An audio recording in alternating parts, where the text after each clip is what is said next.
what we focused on so much is trying to identify some of the issues that are affecting communities and probably seeing how some of the people that, you know, push some of the activities benefit from those, and how um, we can also identify ourselves in those scenarios. Where are we?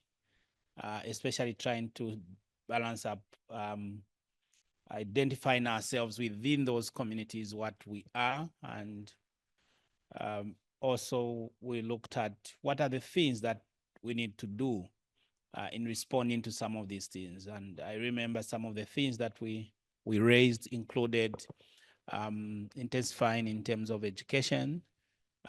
Also, we also looked at if some of them may require enforcement in terms of the existing registration, and then some of them may even require maybe formulating new legislation. Um, so these are among the few things that we can remember about yesterday's conversations. And we also looked at the gender, how uh, that fits in, especially in the context of Jamaica. And yeah. It's back to me. Yes. I'm Deanette Watson Edwards, psychologist here at Ridgemont United Church, and I worship at Andrews United Memorial United Church. I missed some of the workshop yesterday because I had to leave, but the part that I was here, we spoke about climate change. We looked at, you know, how um, our what the climate is doing to our environment. And what stood out for me was the group work that we did. And so both groups looked at pollution, but in a different way. And so we are seeing how pollution is affecting the environment and affecting people. And we were able to look at who benefits and the persons who are affected, just as Rev said, and what can the church do about it. All right, and we say that we can, through education, we can do something through education, having monitoring groups, and even within the church, that even doing Bible studies, that you know um we can educate. And I was sharing with the Rev here that was sitting beside me that I remember that at our church school, because at our church we have church school within our service. So church starts, then the service breaks, and we have church school. And I remember during environmental week, we have a environmentalist in our church. And so she was the leader of church school that Sunday, and she focused on the environment. And I'm sure that it was eye-opening, and we really learned a lot from that. So stuff like that can happen. So that was my highlight of yesterday. Thank you very much. Do you guys want to? Okay. So I think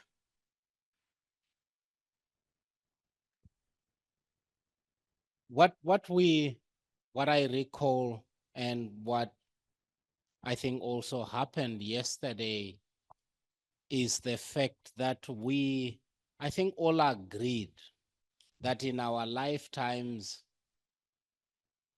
yes, welcome.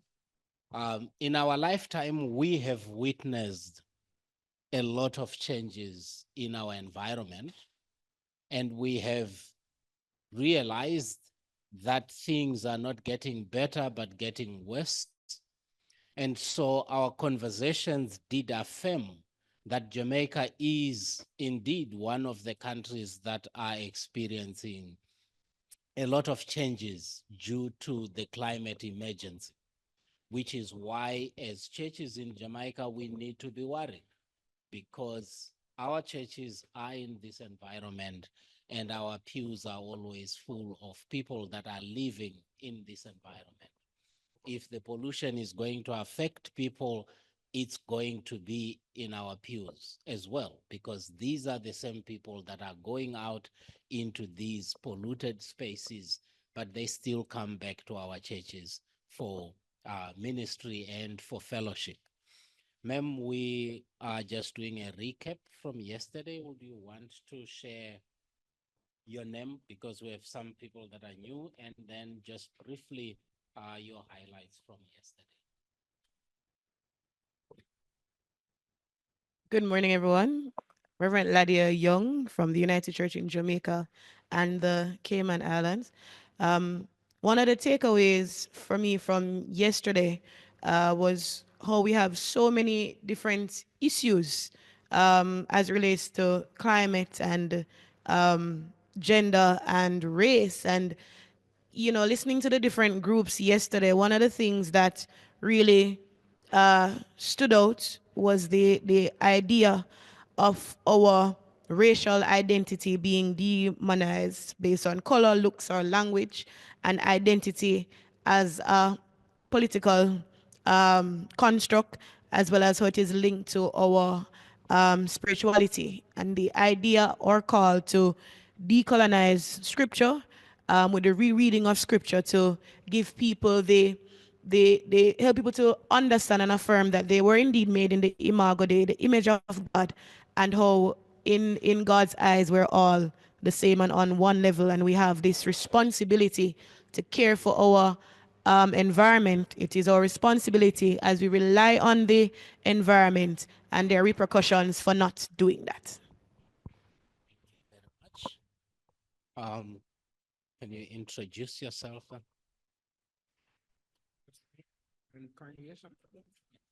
Good afternoon. My name is Trevor. Good morning. My name is Trevor Hilton, and I am from Ridgemont United Church. This wonderful place I here at right now. Thank you and welcome.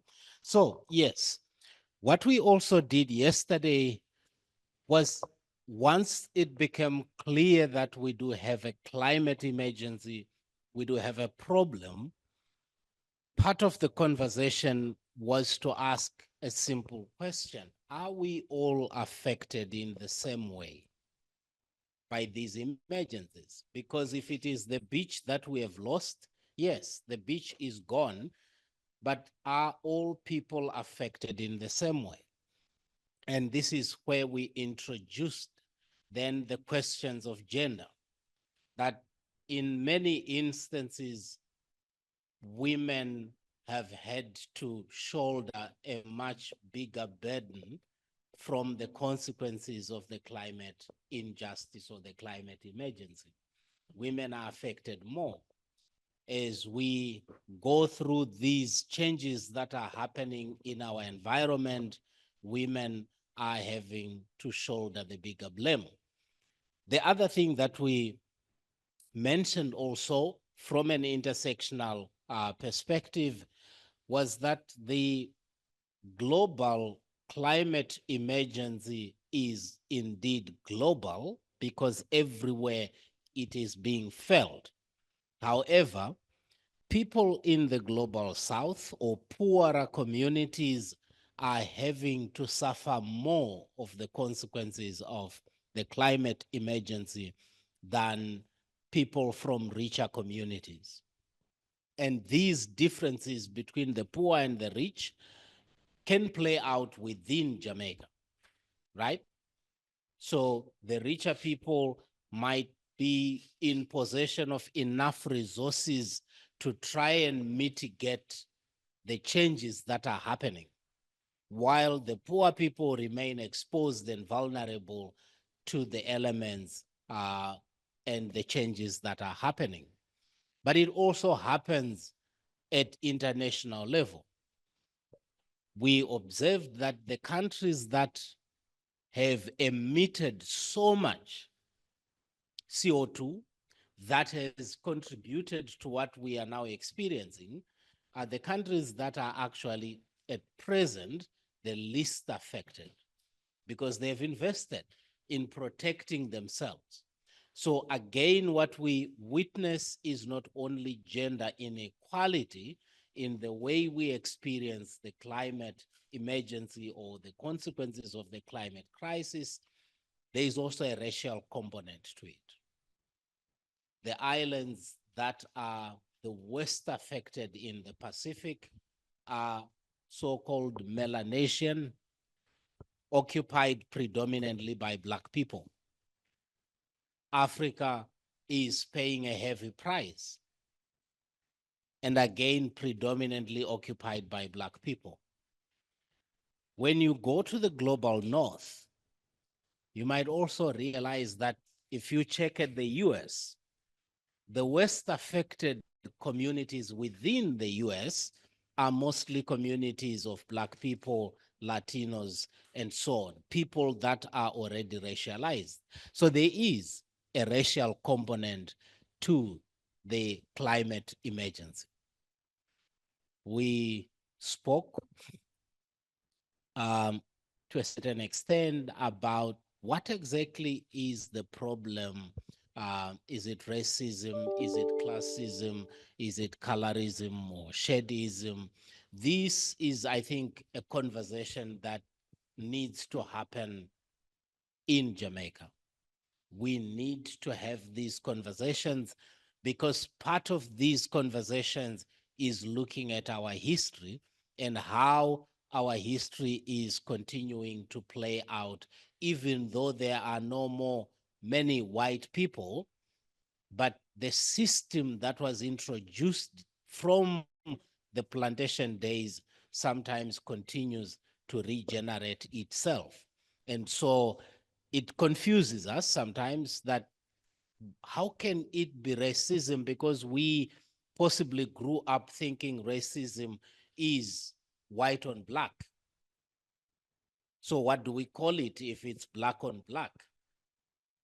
But whiteness and white supremacism go way beyond skin pigmentation to questions of power, of influence, and so on. And it can be sometimes achieved metaphorically or literally, because if some Black people begin to amass enough wealth, they have power and influence in communities. In many African communities, you actually have the name that is used for a white person being used to describe a Black person who has wealth and has power. I think my brothers in Zambia would know something about that, because in Swahili, Mzungu, which is the Swahili word for a white person, can be used to describe a Black person, but who has gained wealth and power. In my mother language, Murunguo Muchena is also another of these words that also are finding expression when describing fellow Black people. They have achieved whiteness because Mzungu is white person. So a Black person can achieve whiteness because whiteness is about power, it is about influence, it is about wealth. So in Jamaica, I don't know the street lingo that sometimes expresses these things, but it's possible that even within Jamaica, we have our own Black, white people, or white, Black people. I don't know which one comes first, but we do have these. So it is, I think, important for us as Christians to not forget this history as we continue to have conversations. We cannot wish racism away by not acknowledging that it is a problem. We just ignore it, but we continue to have it, both locally, but also because I know there are Jamaicans that are trying to get into the United States where racism becomes your daily portion. We need to have these conversations to prepare young people, those that want to migrate, those that want to move into other spaces. What are these challenges? But at the same time, we also want to recognize that the problem of shadism or colorism is real, and it has been dealt with in different ways. Some have ignored it, found a way of being proud of who they are. Others have realized, even if I'm proud of who I am, but for what use is this pride if I'm not going to get the kind of job that I want? So I would rather do something about my skin pigmentation to improve my chances of getting my dream job. In your coffee. Okay, so you try to work on your coffee until it gets a kind of color that is acceptable. Yes. So we have these challenges. Sometimes as churches, we don't give ourselves the time to actually say, let's sit down as sisters and brothers, let us discuss our problems.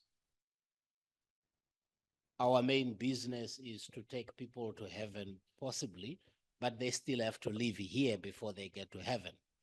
And if they are to live here, the abundant life that we learn of in the Gospels, then we need to confront these problems. So we did this analysis or discussion on gender and race, particularly in connection with the climate emergency. And we realize that women are carrying a disproportionate burden. Black people, racialized peoples, because Asians, indigenous communities, Latinas are also racialized in other contexts. But the fact is that if you are a Black person, you are not only racialized by white global north, you are also racialized by Latinas, you are racialized by Asians, you are racialized by indigenous people. So everybody has found Black people to be less than them throughout. It doesn't get better because you've gone to Asia. No, it doesn't get better because you've gone to Latin America. Sometimes, even when I move across the African continent, I have to deal with racism on the African continent. So we have these problems, and it was and it remains our hope that the conversations yesterday were just the tip of the iceberg, that there is much more that we need to do. We are not living in Jamaica. We will be leaving on Wednesday already. If this conversation ends today, because that's when we have ended at Ridgemount, then I suppose we have not achieved much. Our hope is that at some point we receive an invitation to join the conversations that are continuing based on what we did on that day, and we have realized there's so much for us to be doing. That is the hope, that these conversations can actually continue into the future, that we can begin to raise a younger generation of people that are proud of themselves, that are happy and embrace the beauty that comes with the diversities in the shades that we are all given. Imagine if we were all just one shade. Yeah, the pictures would not be beautiful. Pictures are made beautiful when they embrace the diversity that we can all bring.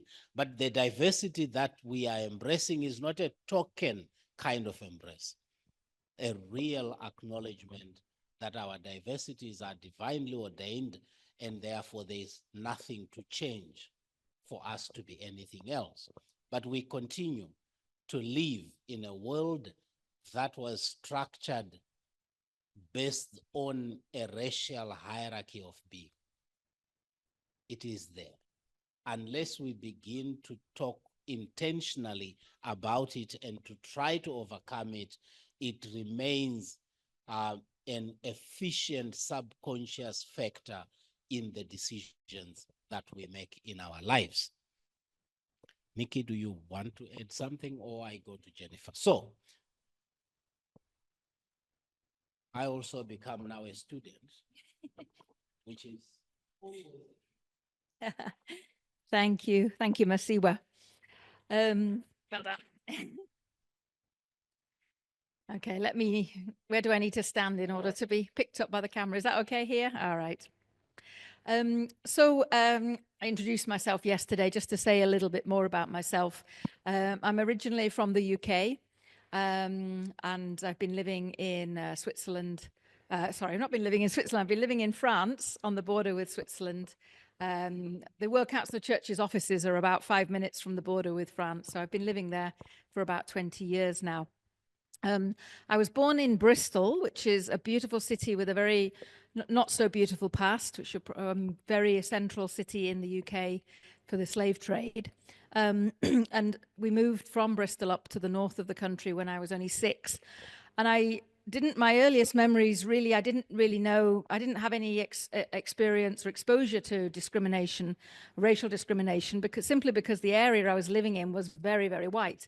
There was hardly anybody who wasn't white, apart from our next door neighbors, but one who were, I guess, ethnically Indian from the Portuguese island. It was then Portuguese island of Goa, which is off the coast of India. And they were a family. The father was a professor at the university, and their children, their 3 sons, were friends of mine.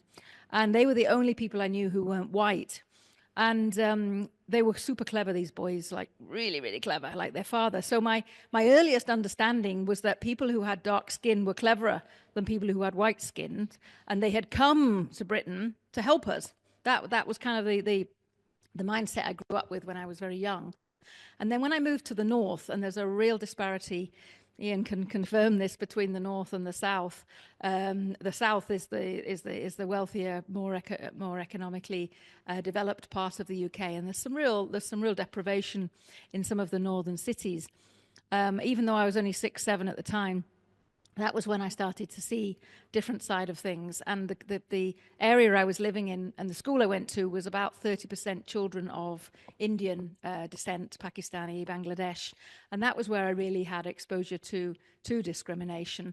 And I think it was because the numbers were so much bigger, there was this fear of the foreigner, fear of the other, fear of somebody who looked different.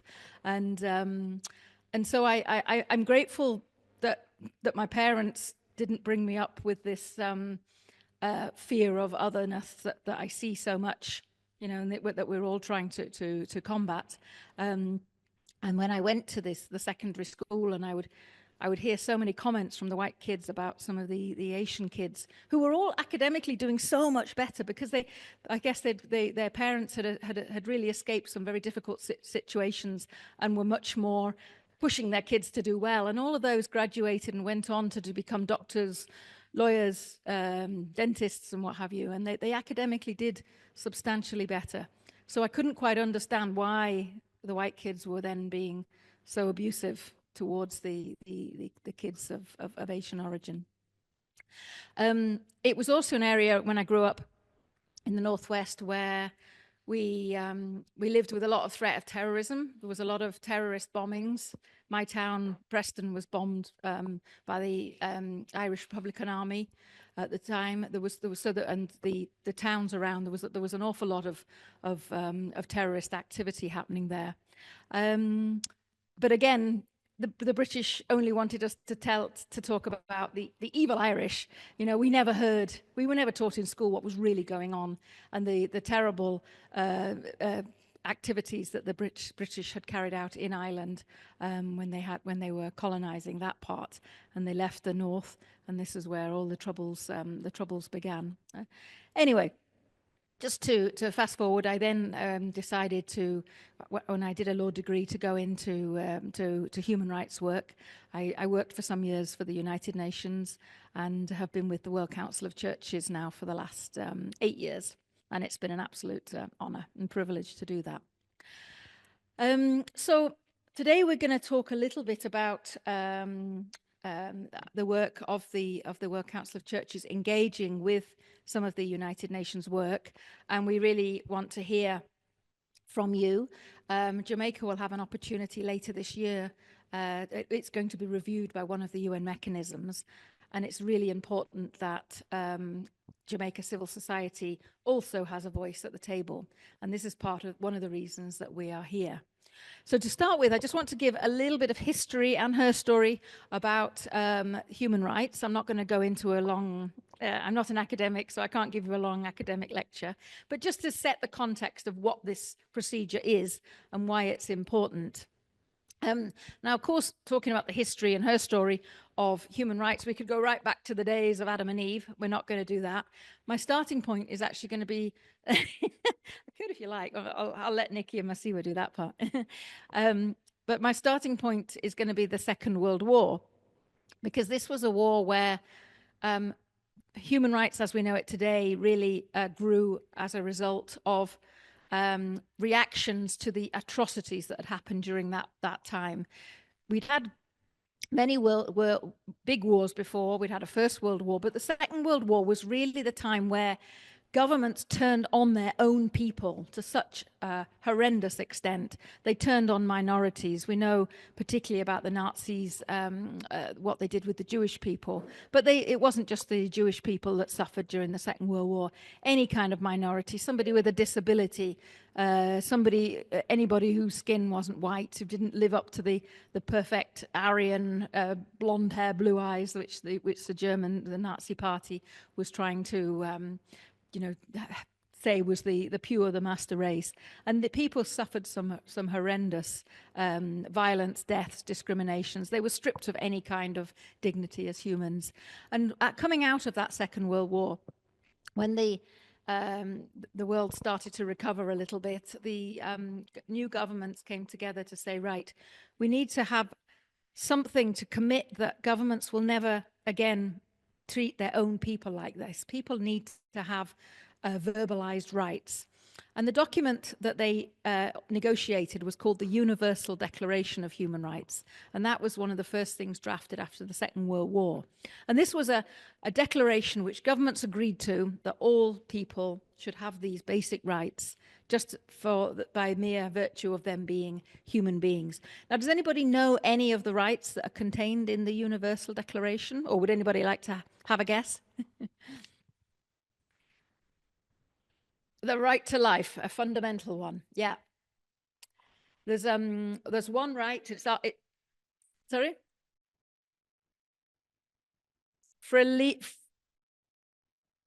Yeah. Yeah. Freedom of religion or belief. And this one is a particularly important one for the World Council of Churches, because our first director of the Commission of the Churches on International Affairs was actually involved in the drafting of that article back in 1948. So the World Council of Churches history is also embedded in the Universal Declaration. So we have the right to life, we have the right to choose our religion, change our religion, or not have a religion if we want. Any other ideas about rights that might be in the Universal Declaration?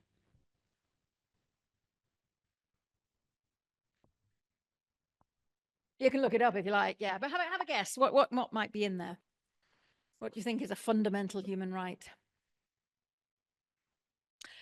It's yes, you're in the right lines. It's the right to freedom of information and expression. But yeah, I don't think it was, yes, freedom of speech. It wasn't at that time enunciated as protection, but it was enunciated as the right to have that. So yeah, thank you.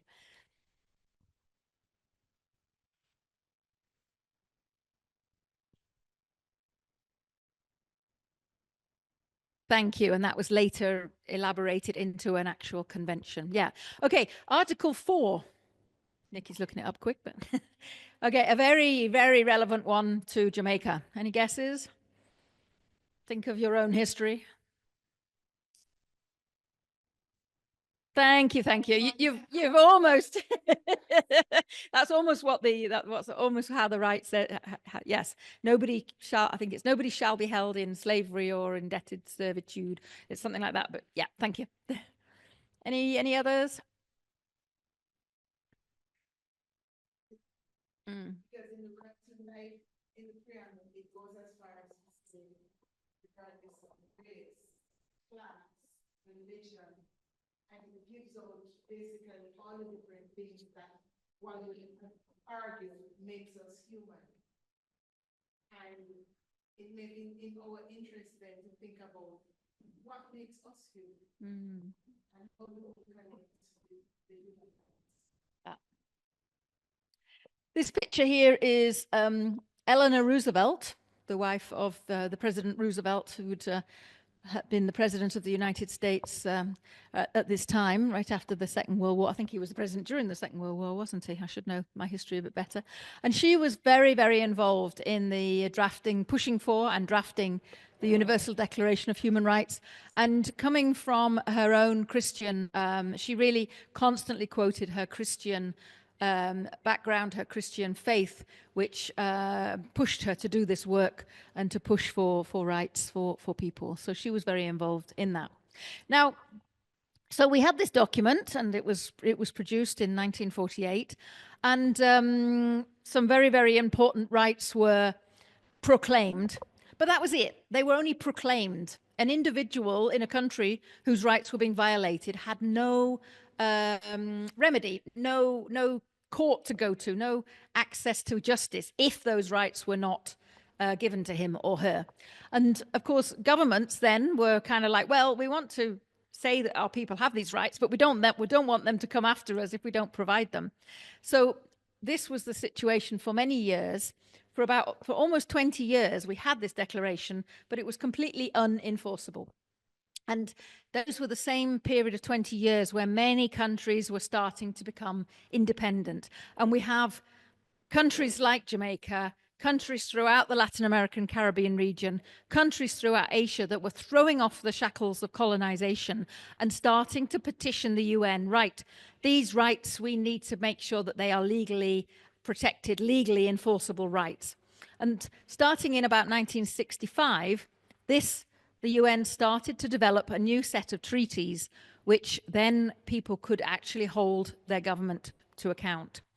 Right, we've had one of the treaties, Convention Against Torture. There are 9 altogether. Anybody like to guess what the other 8 touch upon?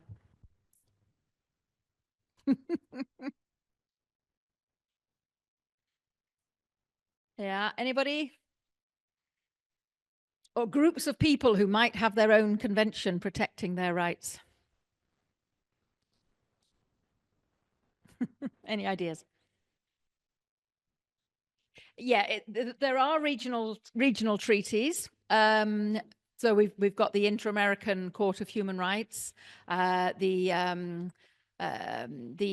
European Convention on Human Rights. So there are regional treaties, but there are 9 treaties that are more like thematic, so they're for the whole world. I'll give you a clue. It's something that Nikki's working on. Thank you. Yay! We got there. So we have the Convention on the Elimination of Discrimination Against Women. Right. So we've got women. Who else might have a convention protecting their rights? Yay! Convention on the Rights of the Child. We are on a roll. We are on a roll. And every country in the world, bar one, has ratified, has joined the Convention on the Rights of the Child. Anybody want to guess which country is not? And I'll give you a clue. It ain't going to happen soon when we look what's going to happen next week. The United States. But yes, also. Maybe they don't have children in the United States, yes. The United States likes telling other countries to ratify conventions. It doesn't like to do it itself. Right, so we've got women, we've got children. Any other ideas? Thank you, thank you, thank you. Right, 10 points. That is a put my teeth back in. Thank you. Cross-cutting issue throughout all the treaties, but thank you. Yeah, but there isn't a specific treaty. Rights of people with disabilities, of course, that would be also, but vulnerable adults comes through pretty much all of the treaties. Thank you. Right, so we've got women, we've got children, we've got people with disabilities. We've got a convention on the elimination of racial discrimination. We've got a convention on migrant workers. We've got a convention on enforced disappearance. That's the most recent convention. And then yep.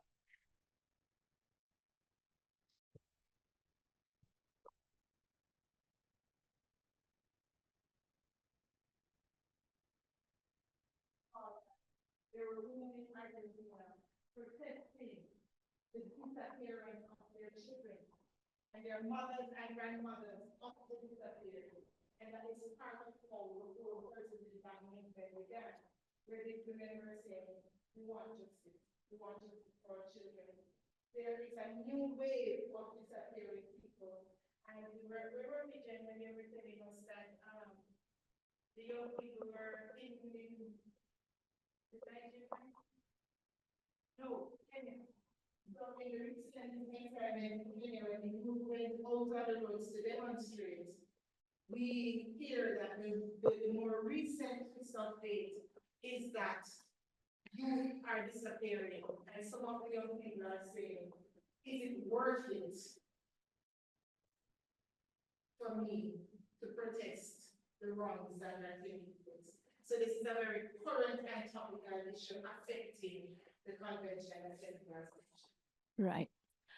And then the two that we haven't yet mentioned, the International Covenant on Civil and Political Rights and the International Covenant on Economic, Social, Cultural Rights. That's a whole basket or two baskets of rights. And civil and political rights would be things like you have the right not to be arbitrarily arrested and detained without a trial. You have the right not to be tortured, which has also got its own convention.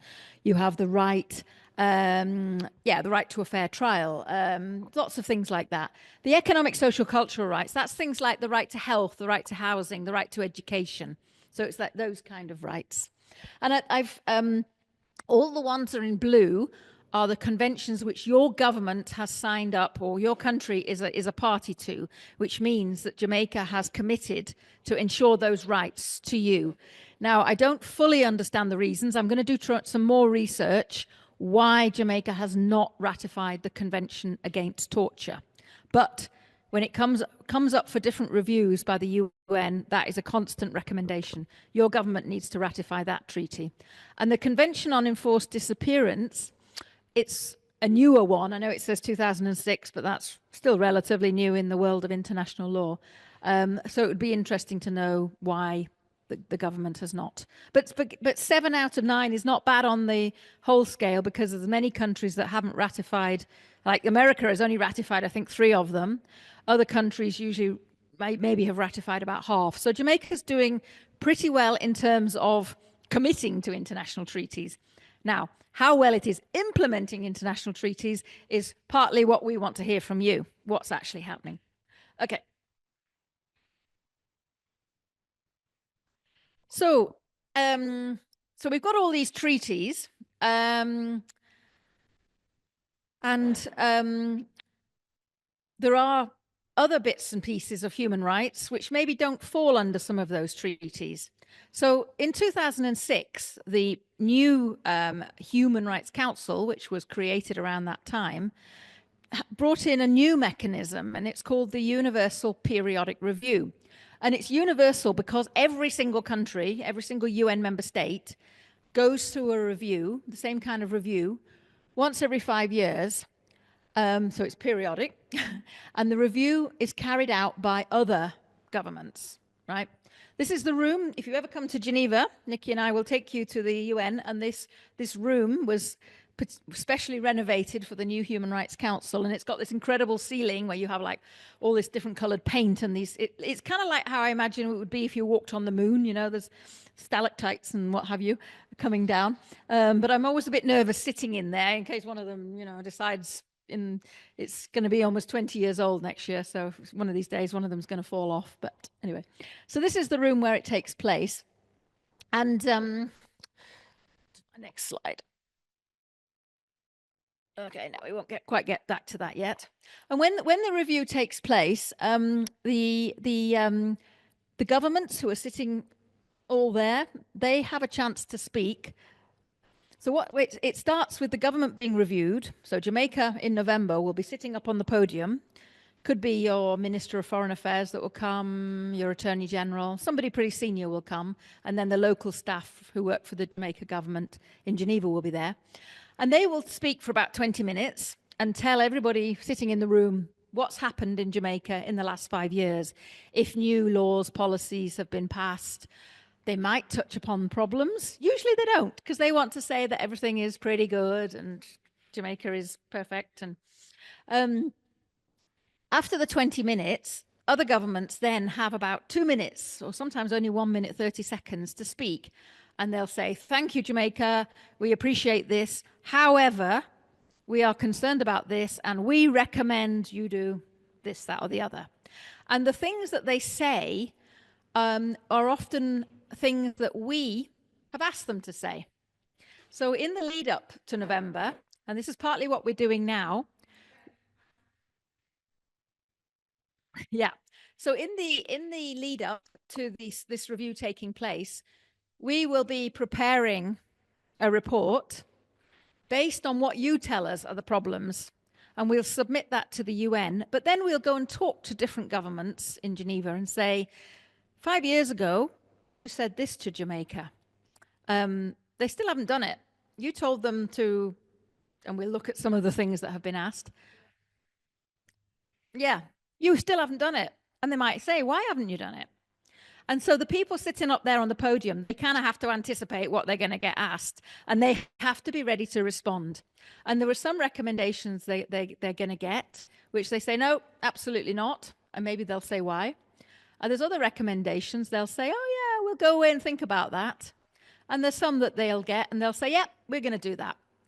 So 5 years ago, and the report that I sent you last night, I don't know.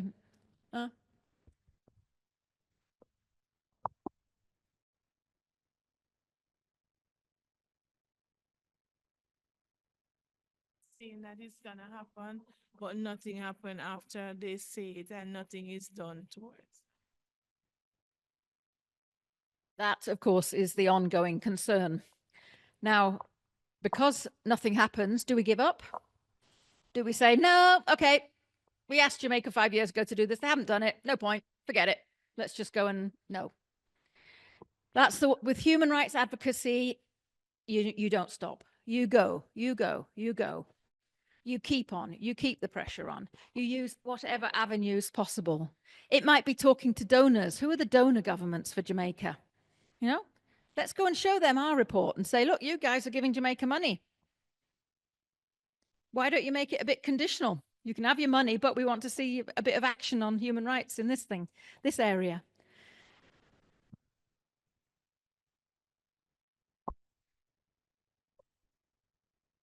Morning again, everyone. I'm Tanya. So, I'm here thinking, when I hear human rights, especially when it's practiced here in Jamaica, it calls for a bit of one-sidedness. And I'm gonna bring back a recent situation that we had where a young girl was brutally, what we call, battered. So they were raped. She was raped by around 5 young men. And sad to say that, yes, the boys are human, but I started to ponder what was going on in their heads at the time when they did what they did, at the time of encounter, and when it was time for justice. The human rights were all about the young men being given bail. And so for me, I tend to see a little bit of unfairness, especially in Jamaica, because again, you have instances where when the police is involved and it's in relationship to a criminal, the human rights, they jump up, but it's as though the police isn't human. And I think we need to have some level playing field. when it comes on to that. And that's my challenge when I hear human rights in Jamaica. Yeah. Yeah. Yes. Unfortunately, the words. 1 second, Ian. Unfortunately, the words human rights are manipulated all the time, because and often people who will shout about, oh, we don't want human rights because of this, this, and this. They are responding to what the media has said human rights actually mean. They don't look at what human rights actually are. They will jump on the sensational aspect without actually then going back to the conventions. For example, we mentioned about the Convention on the Rights of the Child. It hasn't been ratified by the US. When I went to the US many years ago and I was talking to young people there, and I said, you know, I thought they'd be interested in having some support for advocacy to have the document ratified.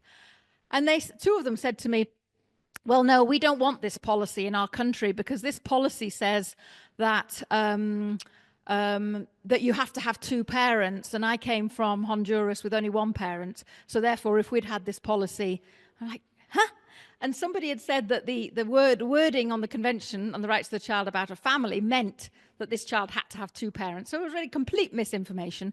Another young man said to me, well, we have gangs in America, and if parents stop hitting children with sticks, then all children will go and join gangs, and the convention would stop that. And it was just, the level of understanding was just beyond belief. And so really, when you dissect what people are objecting to, it is not actually the human rights standards that the country has signed up to. The example you've given with the boys, you know, being able to get out on bail and the attention given to them. Obviously, I can't comment on the particular situation, but then we have to ask ourselves, they've been accused of rape. Do we believe, as horrible as this crime is, do we believe that they have a right to a fair trial? What about, so say there was 4 or 5 boys who did the rape. Do they have the right to the fair trial? What about the boy that was walking past and saw it and so got arrested at the same time because he was there? Does he have the right to a fair trial?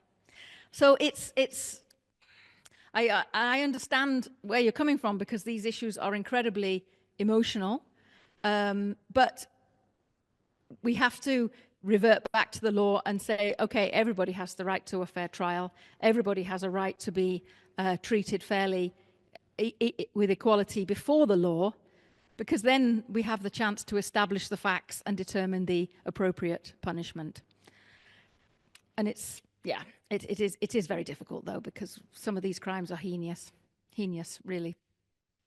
Ian, you want? What she said, really. I mean, and this is an observation that I'd seen over the last couple of days, really. But I was driving past a school, and this is mainly down to males, really. I've never seen women do this, but it is absolutely disgusting. So I was driving past a school. The kids are out in the playground doing their activities, and there's a male just outside the school gates urinating. You know, but what the sad thing about this is that outside the school gates there were women selling, you know, their wares, sweets, crisps, and that, but nobody said anything. You know, I think, particularly in Jamaica, because I don't know of any other country that do it. So things like this should be made, you know, a law should be brought into it. It's not about bringing a law into urinating any way you want to, but it's actually following it up. You know, and I think I get the impression that Jamaica brings laws in, but it's not backed up or anything. You know, like, so that's what I've got to say. And that's got to be something you guys child protection. Yeah. Thank you.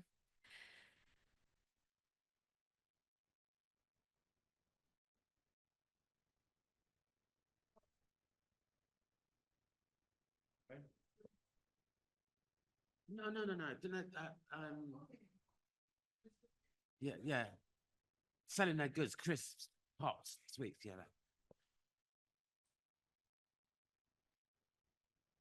So you said Jamaica hasn't signed the treaty of for torture. However, we were once, I understand, we were all colonized at one point, right? By the British. No, we are independent. However, most of our laws, for them to be ratified by the country, they would have to be signed by the Governor General, who now answers to the king. Right now, is that the correct? Is it 62?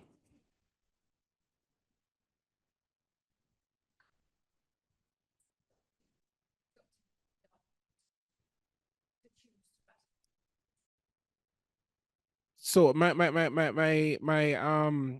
question is more on the side of, we have a governor general and he answers to the king, right? And for most of our laws to be put in place, he must sign that law.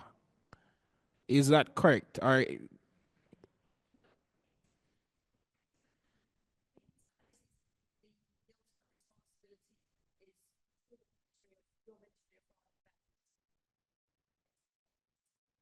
okay, so this does not pass through per se the governor general any at all. So my question was more on the side of, is it that for us to, is it that because we adopt some laws from the British, we adopt some of the laws, wouldn't we have automatically adopted some of the convention? Yeah, so any international treaties that were in existence prior to your independence, it's then when a country becomes independent, it is up to them. They don't necessarily inherit. It's up to them to decide to ratify them as a new country. So I'll give you the example of Sudan and South Sudan, because that's become independent in the last, 20 something years. So it had to choose to independently accede. It was a different legal term, but it joined the treaties separately. It wasn't bound by all of the treaties that Sudan itself had ratified. It had to individually choose to adopt the treaties. So Jamaica itself, no. I mean, all of these have been a decision of the Jamaican government. It hasn't had to. Yeah, because all of these were only created. If you see the first one, the Convention on the Elimination of Racial Discrimination, that was adopted in 1965. So everything, all of this lot came after you were independent. But for the new countries that have been created since that time, yeah, it's a good question, because they have to then pick it up and ratify it as a new country. Yeah, but thank you for the question. Where were we? Right. Are there any more questions at that point, or shall we move on a bit? Yeah. Okay, so just to talk a little bit about this universal periodic review mechanism. So we at the World Council of Churches, we encourage churches to lift their voice and have a place at the table in this mechanism. When the review takes place, there are 3 reports on the table. One has been written by the government being reviewed. One has been written by the United Nations, and it will contain particular information from different UN bodies about the country over the last 5 years. And the third one is a compilation of all civil society reports. So for some countries, there's only maybe 4 or 5 civil society organizations that choose to report. For other countries, like when America comes for its review, China, Russia, there's more than 100 that want to say something. So we're hoping to have a good number for Jamaica, but we feel that it's really important that it's not just your Amnesty International and your Human Rights Watch and the big human rights NGOs that speak. Churches also have a lot to say, and you have the advantage that a lot of human rights organizations don't have, in that you have such a big reach of people. You know, you're in all parts of the country, you're in all communities, parishes, you've got men, you've got women, you've got youth, you've got children. Everybody is living here. They all experience the good, the bad, and the ugly. And we want to make sure that those particular concerns are lifted up, and we present them to the United Nations. Why should we bother? So why should we bother with this process? As we know, things get said, and do things change? Well, as I've mentioned, advocacy and human rights, changing things in human rights, it's slow. It's not an overnight thing.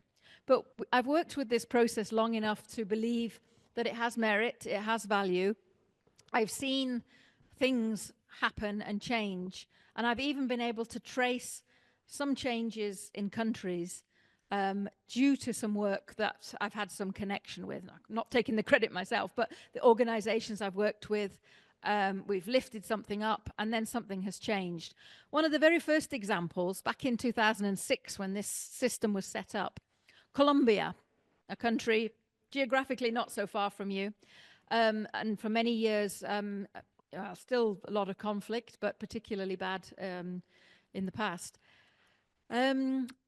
We were working on the rights of the child, and there was a situation where about 5% of the children of Colombia had no birth certificate. They weren't registered when they were born, which meant they didn't have access to healthcare, they didn't have access to education, and when they grew up, they couldn't work legally.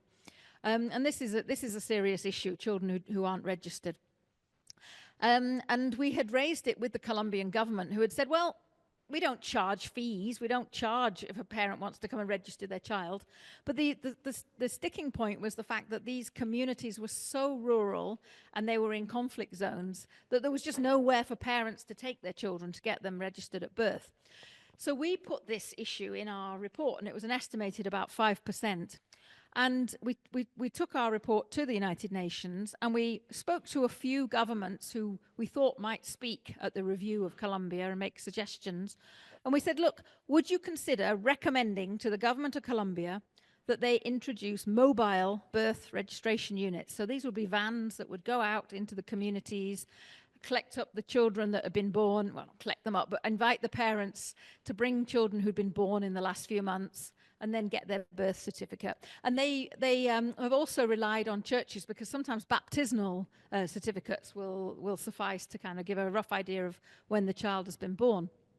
And one government, the Czech Republic, said, oh yes, we're interested in, promoting more birth registration around the world. We'll say it.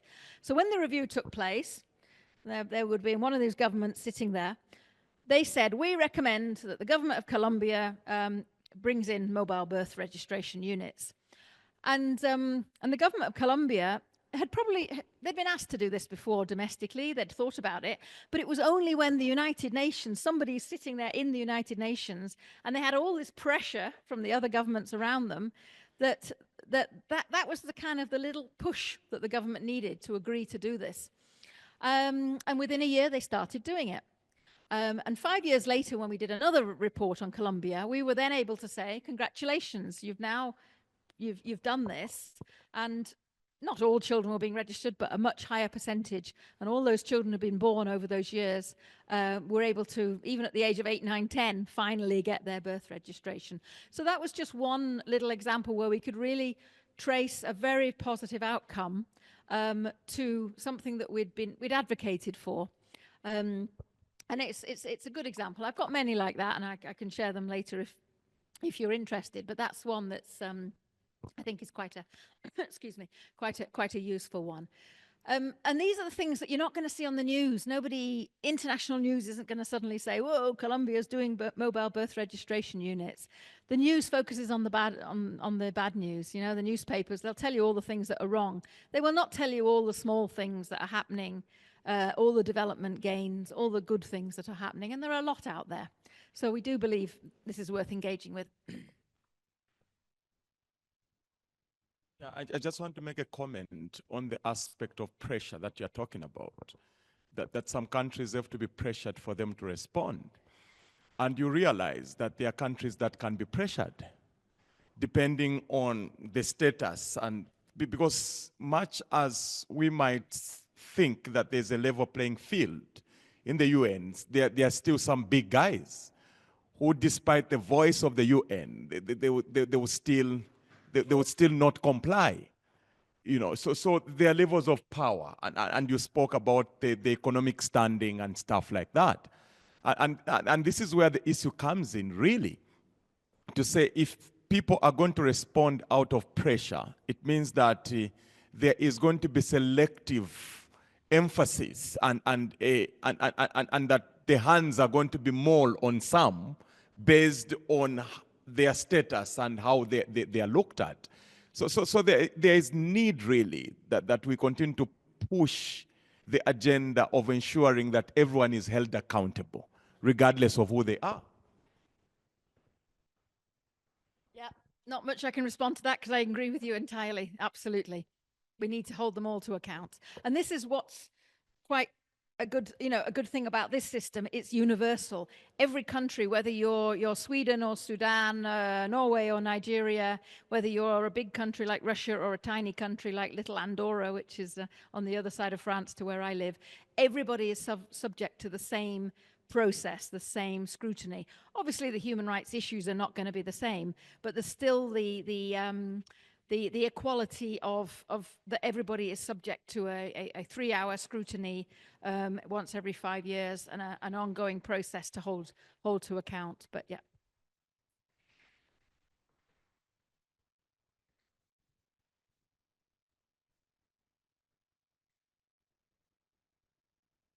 Okay, so just a little bit of history of your own process in Jamaica.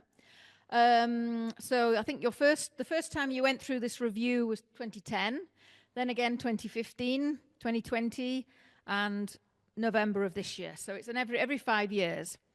So in 2018, I was at a workshop in Curacao. I joined the World Council of Churches the year before, and it was a workshop on statelessness. And Mrs. Martin, Jennifer Martin, who was here yesterday from Canacom, was at that meeting. And we were actually there because the Dominican Republic was going to be going through its review later that year. And you're probably aware there's a very serious concern in the Dominican Republic where they changed the constitution so that people who were Dominican and born in the Dominican Republic but of Haitian origin were stripped of their nationality. And many were actually, or have been actually deported back, or deported to Haiti, which is a country which for them they have no connection with. They might have a French surname, so the Dominican authorities decided, oh, well, you're originally Haitian, go to Haiti. And they don't even speak French. So some real terrible human rights abuses, and people are being made stateless, i.e. they have no country, they have no nationality. So we were there for a workshop on statelessness, and we were talking about the UPR. And at that point, Mrs. Martin said, what about Jamaica? We have some serious concerns. And she was talking particularly about the issues of violence against children. So the following year, myself and a colleague came to Jamaica. And at the time, we did a series of workshops with different church leaders. And I've noticed we have you're with the Salvation Army? Yes, we had 2 representatives, welcome, two representatives from the Salvation Army, but the different churches all sent representatives. And then they themselves went out and did workshops with children in their churches to make sure the children were expressing their particular concerns. So that was 2018. 2019, we came to Jamaica. We then worked on a report which compiled what children had told us. And the particular issues that they told us, if I can find my glasses. At the time, the issues that they chose to bring to the UN were issues of violent discipline and exposure to domestic abuse, violence in school, sexual violence, violence leading to death involving children and adolescents, children in potentially vulnerable situations, children in conflict with the law. And then later on, that was one of the few UPRs that was postponed because of COVID. So it should have happened in March 2020, but it didn't happen until November 2020. And during that time, the Myri Locks case was heard at the Supreme Court, where the Supreme Court found that a school hadn't breached a constitutional law by forbidding the wearing of dreadlocks. And so we added to our report the issue of discrimination against children on account of their hairstyles, that they should be given the right to wear hairstyles appropriate to their hair type and in affirmation of their cultural heritage. So that was what was given to us to add to the issues that we were already raising. At the time, travel was still not allowed, so we'd planned to bring 2 children from Jamaica to meet governments in Geneva to talk about these concerns, but because of the travel ban, we had to do it remotely. So a young lady, Tori, and I can't remember her surname, so it's a shame Jennifer's not here, she'd be able to tell us, but she spoke over video to quite a lot of governments in Geneva and did a summary of the concerns that the children had raised. Then the review took place, and that's the report that I sent you last night.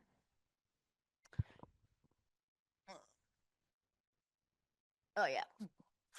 I read it out to you, and I had it on a slide. Sorry about that.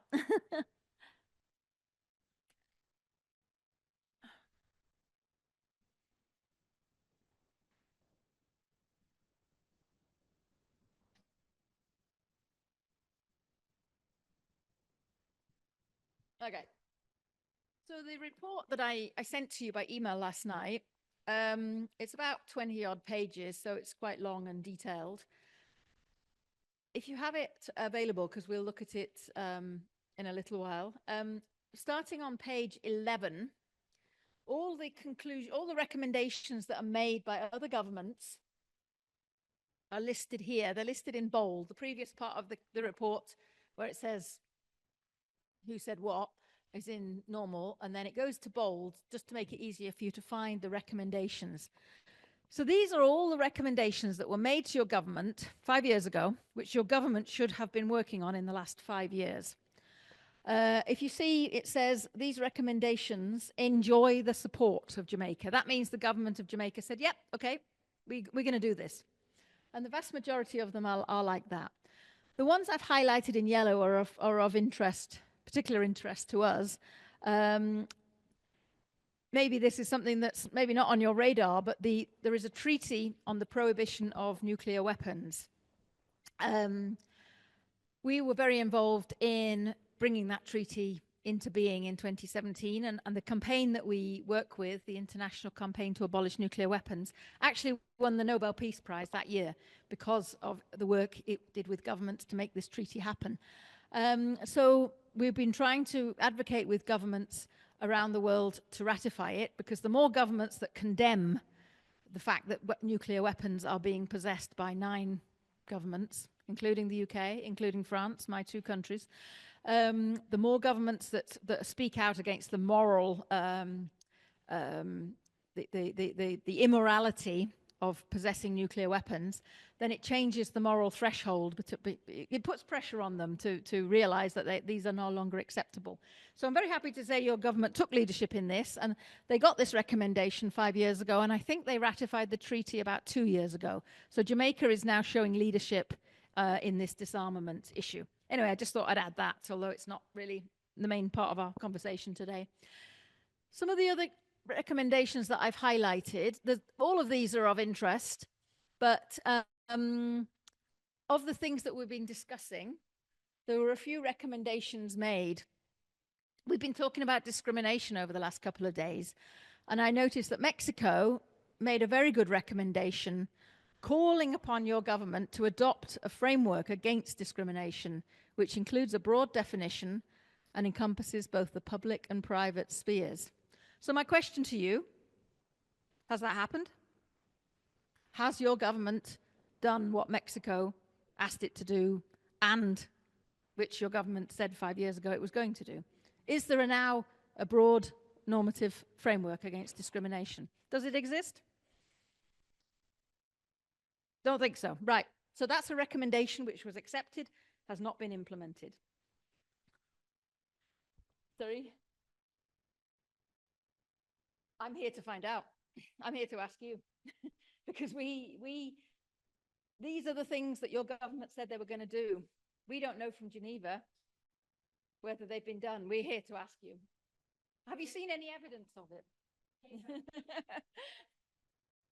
Yeah.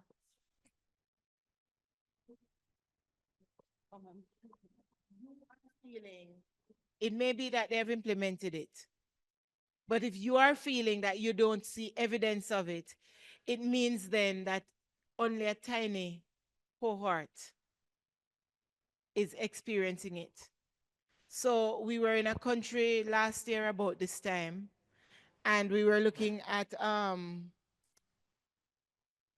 fistula. And in town, there was evidence that they were dealing with obstetric fistula. And obstetric fistula, for those who don't know, is the case of the entryway for the birth canal being torn, and therefore fecal and urinary matter are all combining, and there is no way of controlling what is excreted from the body. So there's this wonderful odor that results in stigmatization. Now, on paper, the government could argue, we are dealing with obstetric fistula. We are stopping the fistula. We have this fancy facility, and it was there. But if fistula is really happening in the country, the rural areas, and there is no sign of fistula being dealt with in the rural areas, we can then argue that the people in the rural areas are not experiencing. So you might not know that a law is being effected, but you can argue from the perspective to say, we do not see evidence of this. Reasonable? Reasonable? Mega get one light, one matches and light fire, I'm not telling them.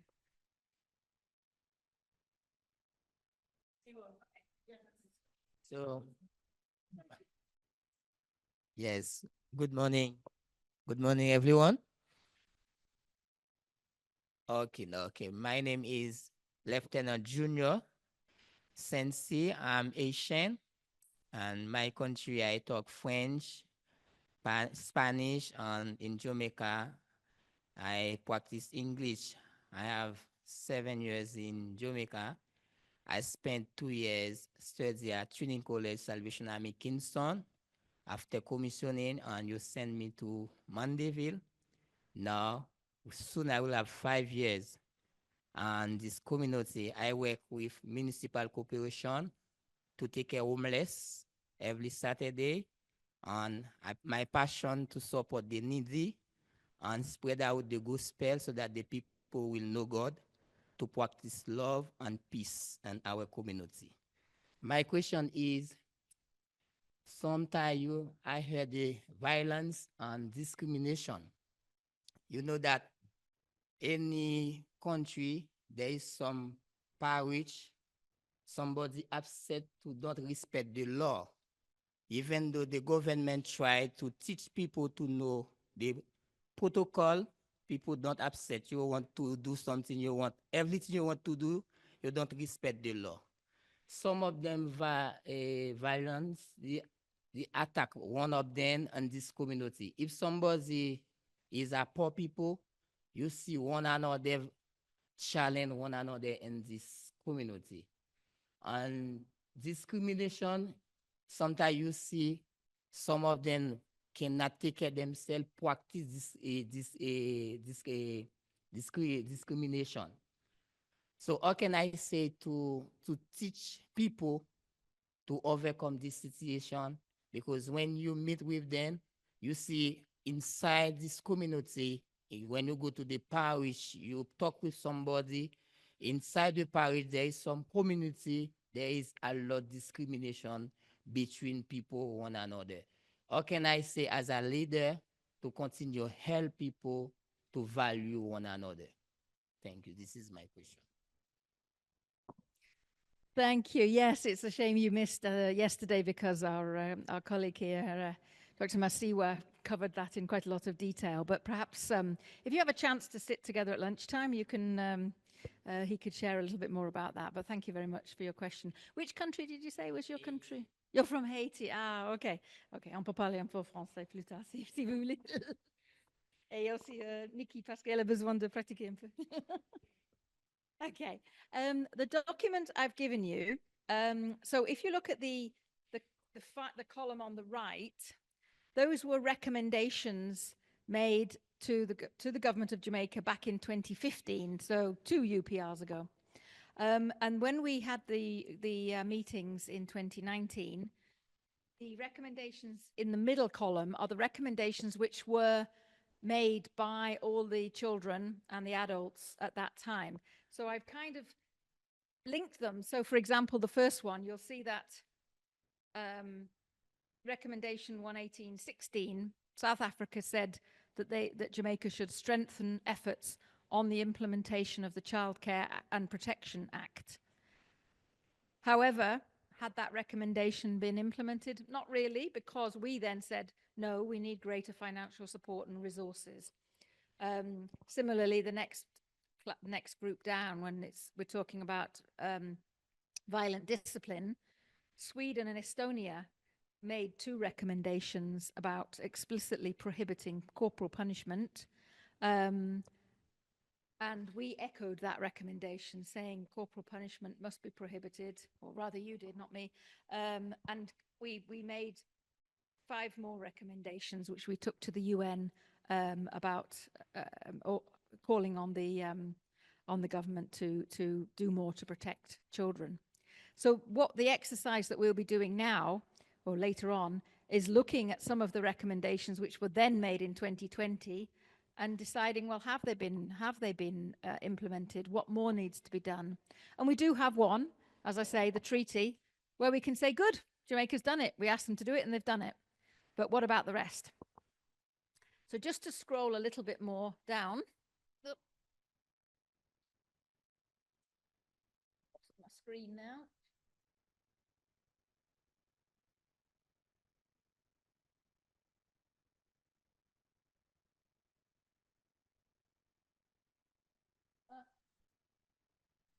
Okay.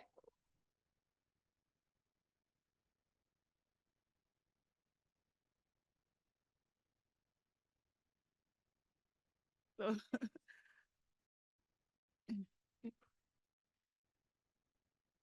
so one of my sidetrack conversation was as it relates to I find it sometimes that we as a small country, for example, Jamaica, and I want to say chastise, but the more proper word would be held accountable for the things that were asked to be done. And in looking at it, I'm saying here it is that we have the Geneva and you are here at the UN.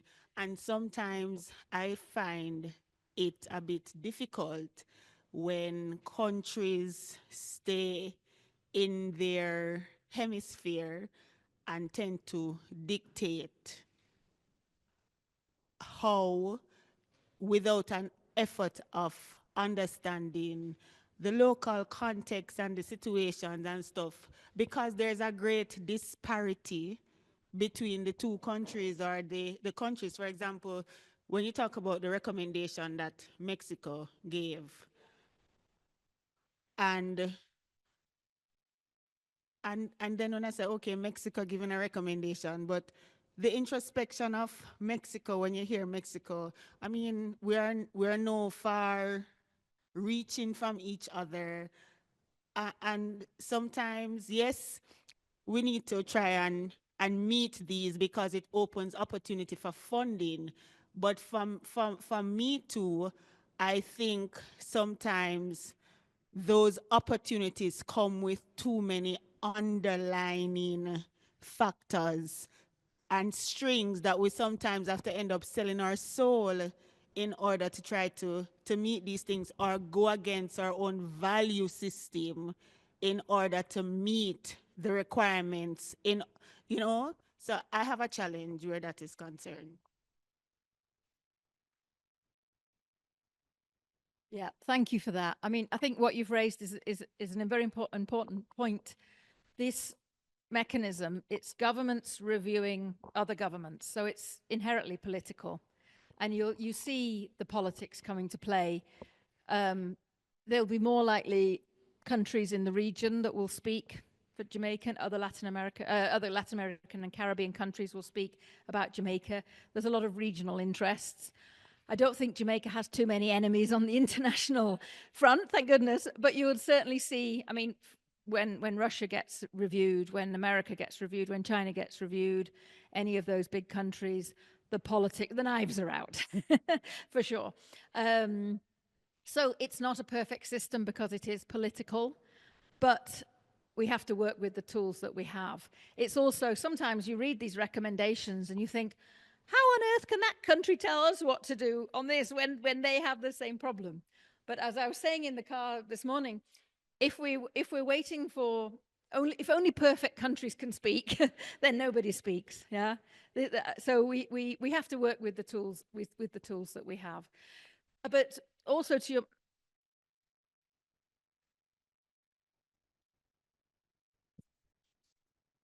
So there are instances when places like Afghanistan and the Muslim bloc, so to speak, would be judged by countries like Jamaica and others. So yes, in one sense, it may feel unfair that someone's values are being imposed on by others, but we also have the opportunity to speak in other spaces. So it's a tit for tat kind of conversation. You don't have to agree with it. and That's a follow-up question on the comment that you made a while ago. How do you manage the political aspect of the conversations that you can read that there is no genuineness of raising this thing, but it has some political underlining. So how do you mitigate that? think carefully is the best word I can use. we tread very carefully.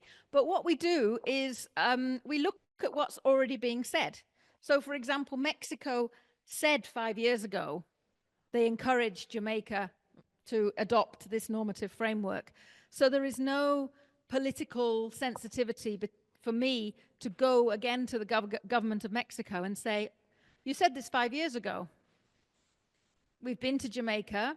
The Jamaicans told us that nothing has really happened. Could you then repeat it?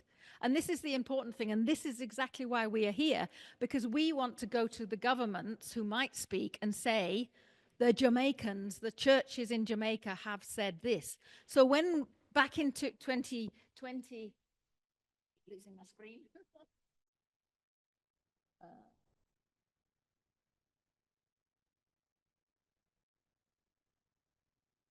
About that.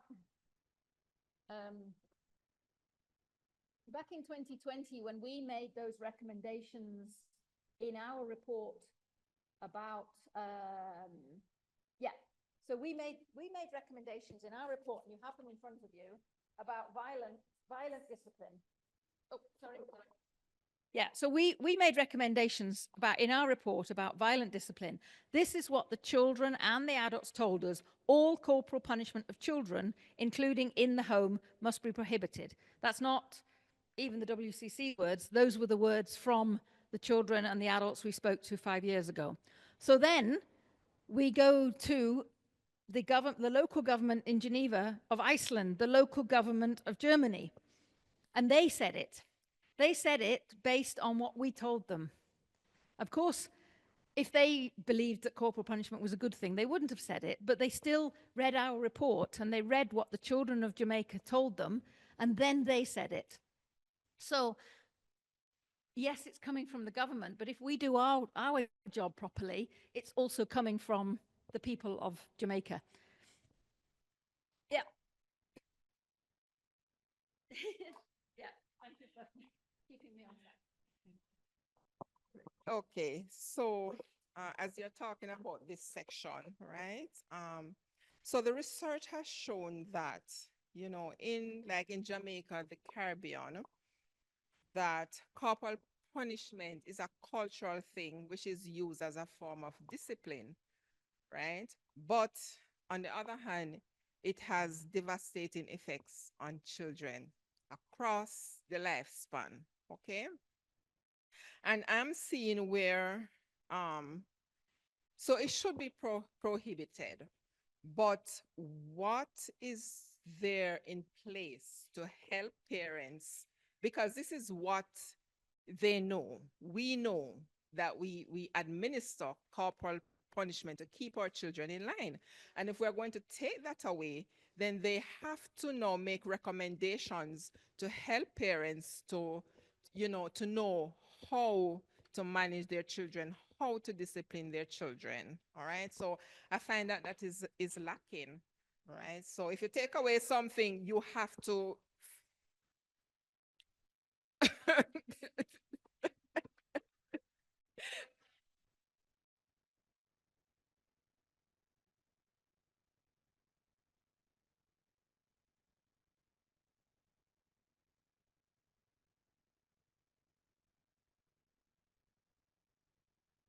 even in schools, they don't know what to do. Yes.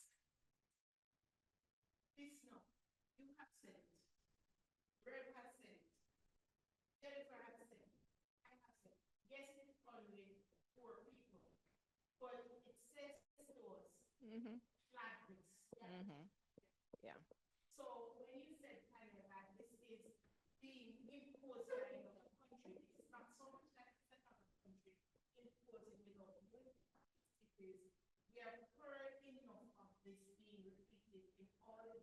Mm-hmm. Mm-hmm.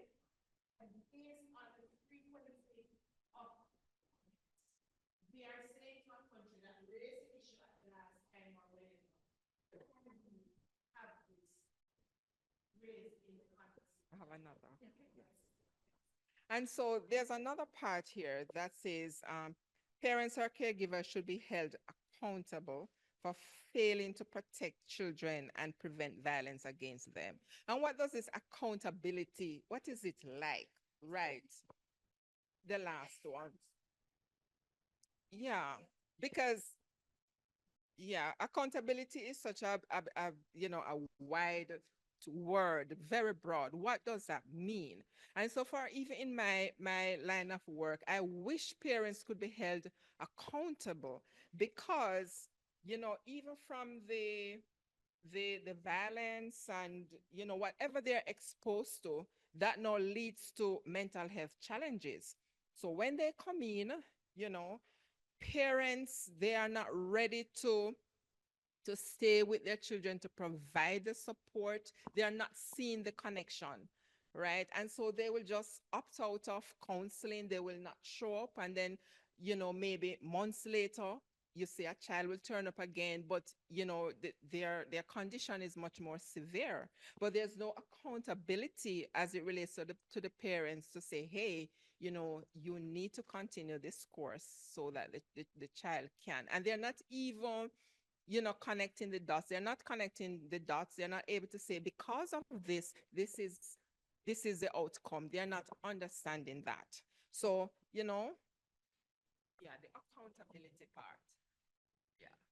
Okay, I'm going to take one more comment now, and then because we're already kind of with this conversation starting the exercise, because this is the stuff I want to really start capturing and have you discuss. But I'll let Just going to ask you to, when it comes Oh, to time, yeah, all right, yeah. change your sleep timer, so Thank it gives you some more time. Sorry, technology is not my strong point. I'm sorry about that. Just on housekeeping, what time are we supposed to get break for lunch? Perfect. Okay. Okay. So what we're going to do now, and we've already started it, and I know that Nikki's been capturing some of this. We're going to put you in small groups. I'm going to put the men together. I hope that's okay with the men. And I think probably maybe yeah, men in this corner. Should we do two groups of men or just one group? Yeah, because there's only 5 of you. And then women, we've got 1, 2, 3, 4. Yeah, we'll just do 2 groups. I'm going to give you paper, and you don't need to write everything down, but just capture your headlines. You might, like, for example, violence against children, I think is going to come up again. And then elaborate what you would want us to put in the report. You don't need to write all of it down, but what I'm going to do is that when whoever reports back, I'm going to capture it with my voice recorder. I'm not going to, no names are going to appear. That it's just so that then I can use AI to turn it into text, and it will really help us with the reporting. So be prepared to discuss perhaps 4 or 5 issues that you would want us to present to the UN, and we're going to have these into the report. You're going to just then, on the paper and the pens, which I'll hand out, put the headline, because I'll be, and then be prepared to speak to each headline. And then for each of the points that you're going to be talking about. I would like about 2 or 3 recommendations. And these can be recommendations. They might be repeat recommendations that were made 5 years ago. They might be new. Now, we've talked about discrimination. We've talked about climate change. We've talked about violence against children. Please don't think those are the issues you need to talk about. I know from talking to some of you in this room, there are other issues which you are concerned about, which we have not raised, but please don't feel that you cannot raise them, because it is not our agenda to come here and tell you what to talk about or what we want you to tell the UN. You need to tell us what are your concerns. Okay, so yeah, so we'll put the men over there, we'll put the women over here. Nikki, you had a comment.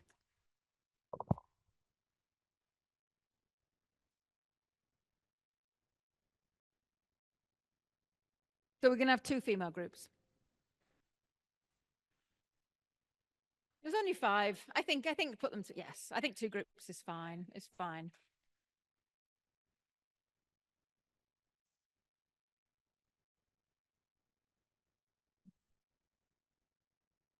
Yeah.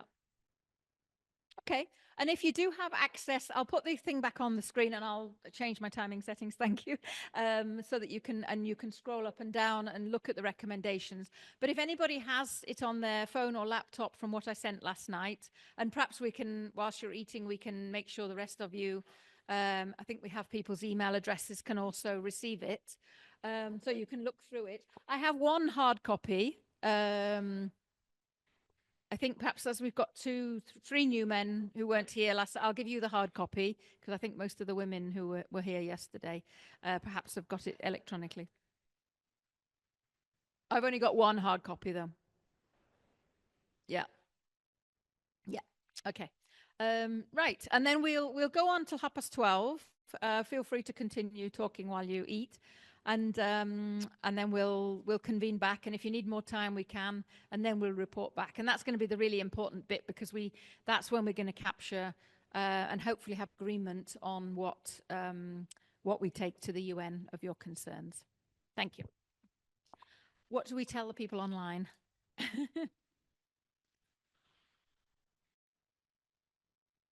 Okay, perfect.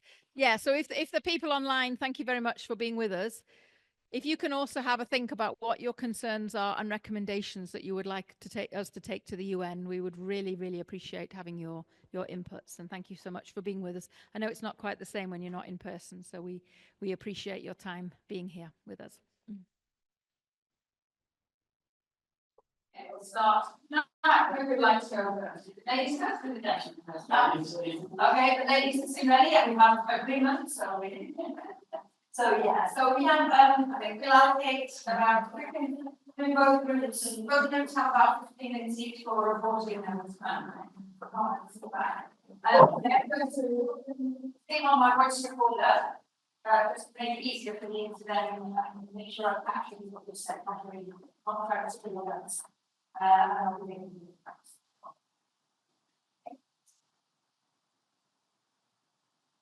the 31.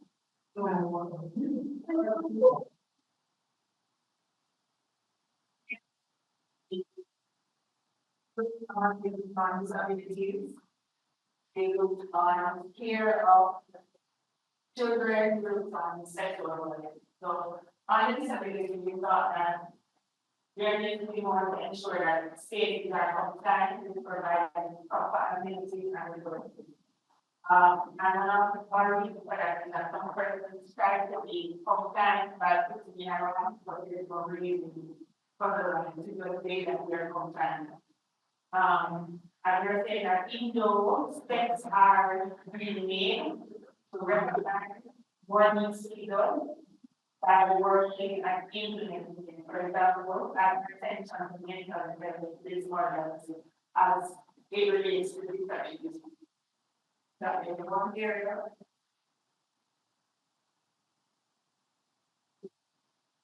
So we talk about the care of children, and we believe that there needs to be increased social work inside the school system. We believe that the government will come out subsidizing programs, just like for the need for malnutrition, STEM programs. This needs to be On the top of the list, as it relates to subsidizing these programs are also our social worker, because there's a shortage in for guidance counselor in school, and not only that, not only that, the ratio of guidance counselors, the number of students that they have to attend to, there's no way that they can actually execute their tasks effectively. And a lot of their work are on administration instead of that need and demand of experience. We believe that an educational psychology should be a part of the education system among schools to carry out testing for students, and a social worker should be on staff.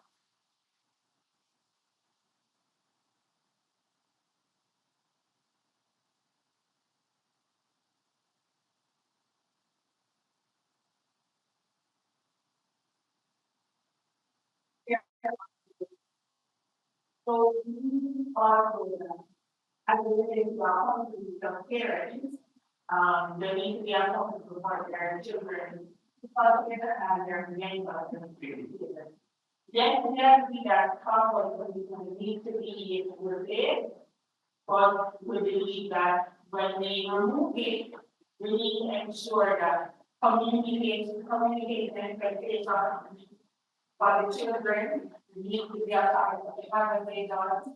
We need to teach our kids for the conflict that are everyday being at home, school, and church, because we believe that is the child that comes to school, if they have the conflict resolved at home, then they have a better member in church and have a better student at school. And we need to teach about consequences. So yes, we want to remove the punishment, but we want to also remove when you commit an offense, there has to be a consequence. And for the same way that community is responsible for the consequence.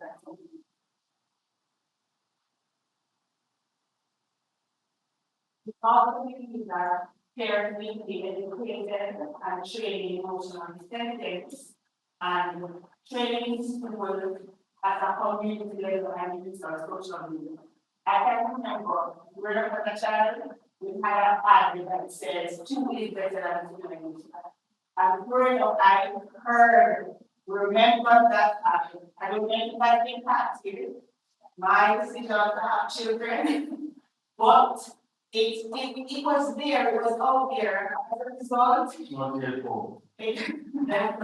come on now, Reverend. And because of that fact, we see how it was impactful, and we need to find means of reaching them at the level that they are able to reach. For example, like I said, that there's no way PTA can be get that we are not now. That's quite good. So we need to find proper modalities in order to execute and get this information out. And as it relates to sexual violence, raising children and how can they be protected in the court system as it relates to the length of the time of the first procedures or process to prevent the traumatization and from the individuals in the process.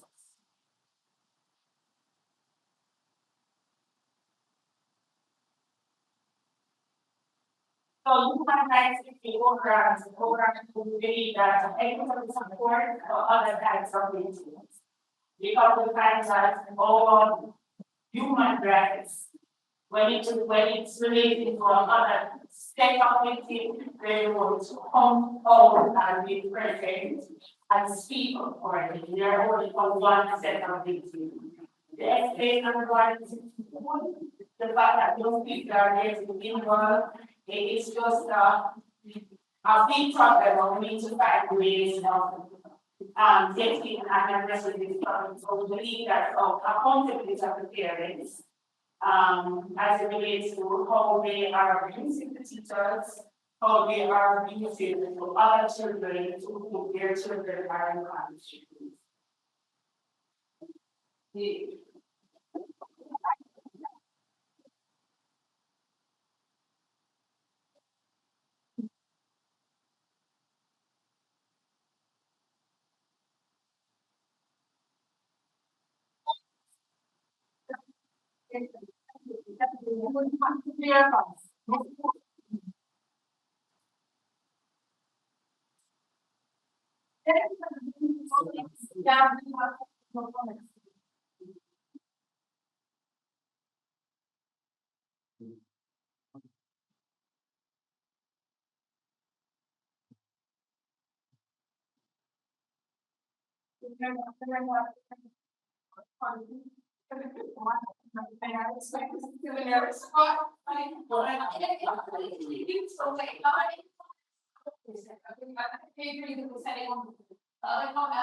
And so, really, commendation to the team. Now, what that means is the justice is related to sexual violence. Statistically, you will realize that, and I don't think that we have any case on records in the name of any female who has gone to court for rape, for attempted rape, or anything close to that. All right? I'm saying I'm not very sure. But statistically, what we are finding is that the boys don't seem to get the level of coverage and the right to behave before a legal step is taken. And one of the realities also is that you will find that when a case happens between a boy and a girl, there is so much exposure on the boy's side to the point where sometimes they don't come for that. They don't come for that. So they beat the boy, and the boy will be before the camera all the time. And so there is need really to create some balance. And I'm happy the way you put it, because really human rights is balance, and they have to balance. So I'm happy to highlight that it's a big issue, and we know that it's something that we have to talk about. The other part of it is that I think the conversation is not something that is changing the society. Right? I think there is still some kind of resentment to the upfront when we talk about sexual issues in tech. I will not check what I want. So check does not discuss sex. And this is why we have so many things that happen in this sexual world that instead of confronting those issues and addressing them, sometimes we tend to just say, let's forget about it. Yeah, let's forget about it. Let the Spirit of the Lord be. So I think that we have to be more intentional, we have to be more deliberate, and I think the education aspect also of our young around sexual matters is something that we need to pursue. So that we try as much as possible to avoid cases with justice. You have no control, but we can do a good job in educating our children to know the preventive measures that they can put in place.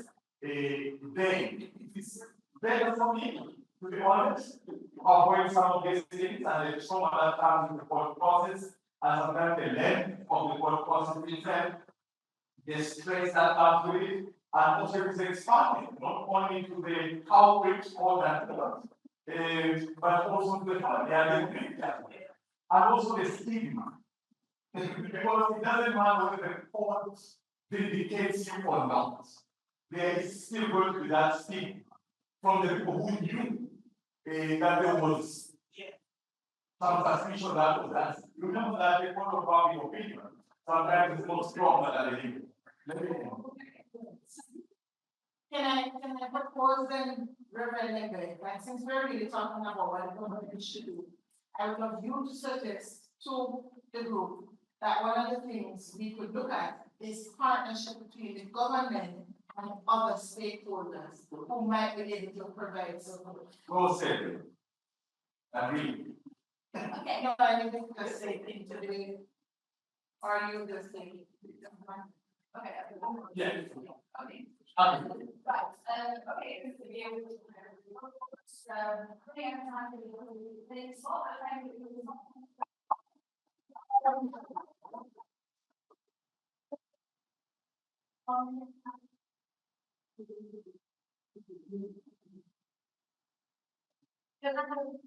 Thank you very much.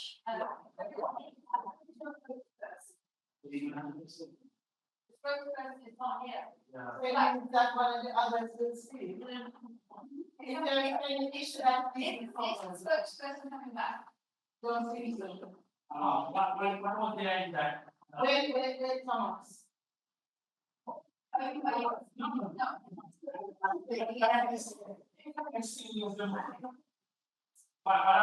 what I wanted to say is that it's not as thorough as the ladies did it.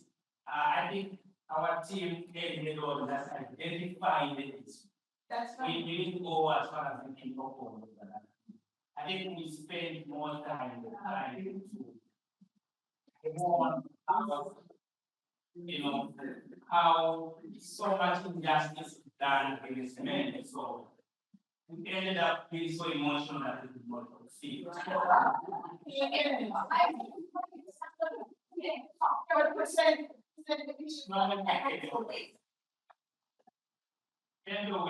Otherwise, we are very few items. We need to make rules. These are. That's fine. What's the issue that we need? All right, so there are quite about 3 or 4 issues that we raised.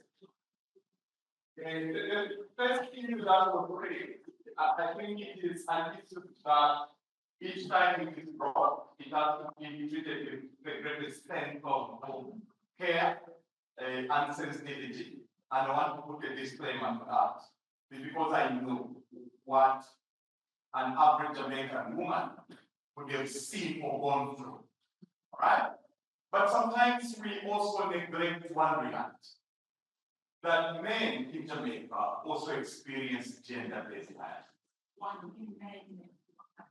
And when you meet the men on the ground, there is one confession that if you decide to keep a woman in a common law arrangement, the behavior, the attitude, the warmth, and the care is totally different to what you get when you put a ring on your finger. All right? And I know that many times when men cry, the society always tells them, keep quiet, because you've done so many atrocities to the women, so be silent and stop by silence. The other aspect is that it is very clear there are men who actually confess that when they are abused, quote unquote, by their partners and they rush to the police, for instance, the police is going to tell them that they are men, they must go back and fight.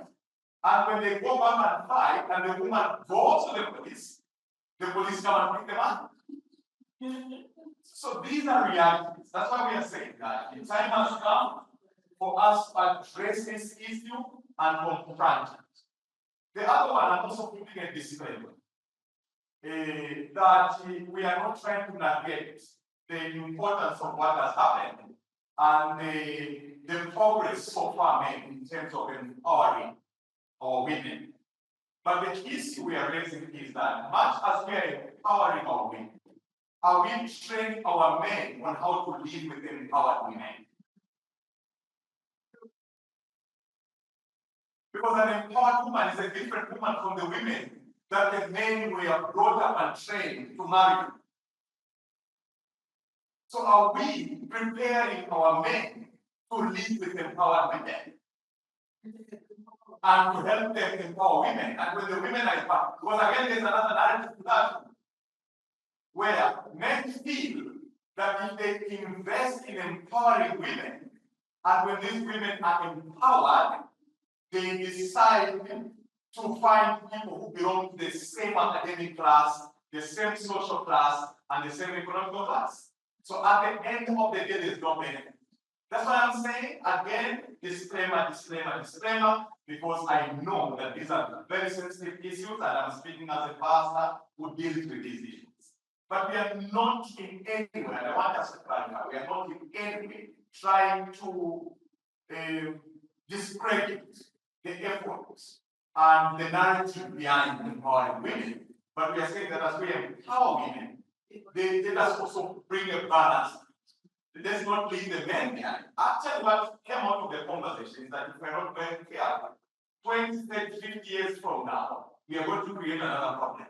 We might end up with an empowered women and then men will be left behind and start empowering men again. So what is the use? So the balance has to be part of it. The other issue that we raise is something that is well known, but we wanted to bring it to the attention of this conversation, is that this issue of younger men, and part of the conversation started with our argument that there seems to be a challenge as far as the work ethic is concerned in our country, and especially among young people.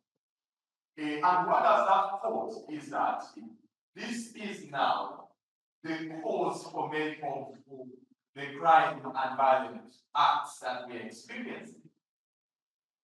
Crime and violence, and especially scamming, is something that we cannot meet here and not talk about. And we know that it affects the whole fabric of humanity. And we know that we can't talk about crime and violence today without mentioning the aspect of scamming and how that triggers the issue that comes up. But our main concern is that, and this is linked to point number 3, the increased school dropout to the male youth. Because it's like for them, they are saying, if I can make money, then why should I go to school? And then we realize that even when they make that money, they can't make impact. We shouldn't be just buy it because it's not good money. The sources are not sources that we can justify and endorse. But this is a cause for concern because they seem to justify why they shouldn't be in school, and they do that. But the other point we raised was I think I spoke about the way aspect of it. So it's collaborative effort that we are asking by different stakeholders, and that the church should actually take a leading role in addressing some of these issues. How do you address it? We are submitting that conversation is a good place.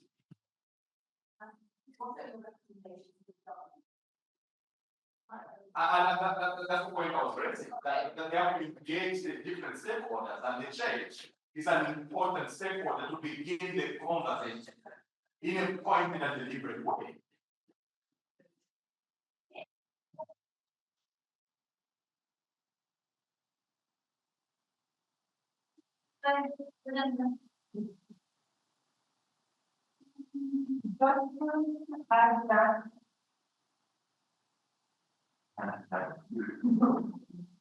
Just to add that they made some valid points, I believe to benefit for everything. And too often we they scream on our people, but the men who are hurting, and we can leave them in the dark because of how we have socialized and how we work, how they work on, we pump and, their emotions are really sadly hard, it's not important, but they do that very broad that to the forefront because it's conversation that we need to have. Because they're, who are your who are children, they've had the first comment on comments that you made about all of you, and relates to the sexual, matters and you're gonna have to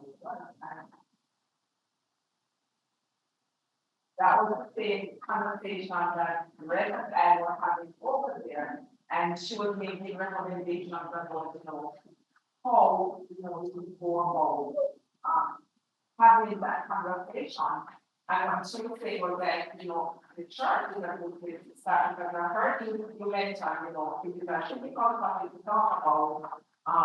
And some person really don't, if they can stay away from it, they will, right? But in the church, Bible studies, fellowship, yeah, those are places that we can, in different auxiliaries, the men's fellowship, the women's fellowship.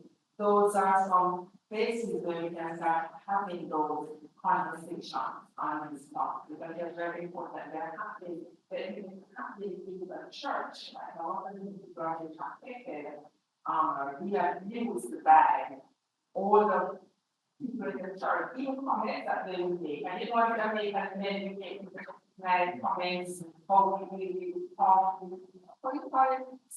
Like those are the things that we say to our women and our young girls, right? So, interesting conversation. So we start here, but we can continue, our own conversation, organization, schools. You know, Thank you for coming, for their presentation. And also just to note, the last time I checked, only a woman can be raped based on Jamaican laws. So a man cannot be raped because of the wording of the acts. It's only woman who can be raped. So there is no provision for a male. So a woman based on law cannot rape a man. The person can be charged with assault, causing grievous bodily harm, but it does not even have the same rate of sentencing as rape. So I think part of the thing you probably add to your recommendations to have the law changed to accommodate a man, to say that a man can be raped. And, this kind of offense should carry the same weight as a woman being raped, so that there is some kind of equitable, the balance between the two. So I think at the foundation, the start is changing of that law to say that a man can be raped. In other Caribbean countries, the law was changed to accommodate a man being raped. In Jamaica, we're not there. Yeah, we're not there yet, and that's part of the issue. So a man won't go to court because you can't court getting raped. And then when you talk about law, what are you going to file? If your lawyer wants to file a case about rape, then it's thrown out because technically you can't be raped. So, That's one of the things. Yeah, it cannot be. It's the outdated laws that need to change to protect men, as well as having that support system for men. And again, starting the conversation in the church and other spaces to empower our men. But that law about men not being, a man cannot be raped is part of the problem, and the culture that we're part of, that if a woman has sexual relations with a boy that is underage, it's not reported because for the boy, it is seen as a badge of honor and not I am a victim. So even if they are traumatized by the experience, they're conditioned to think and believe that this is a badge of honor. This is what happens. You are now a man, as opposed to this is something that is traumatic that happened to you. And so the treating of how we deal with victims of sexual abuse and assault based on gender also needs to change.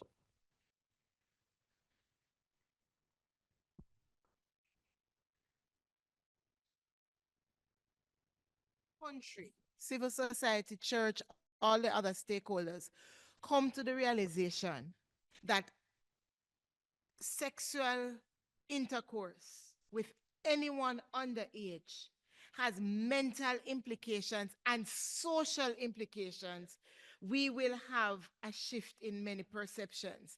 I have long held the view, and I've shared it before, that if a boy at 12, 13, 14, or under is introduced to sex and sexuality and all of that at that tender age, what is to stop them from feeling that it is okay to have sexual relations with someone from the opposite sex at that tender age? Because in their mind, this is all right. This is how we relate sexually. But we then say to them, well, this is rape. Who told them that what happened to them was rape? Who told them that that is not acceptable? That was 4 sentences, so I stole somebody's two. Yes, there's a point that we brought here.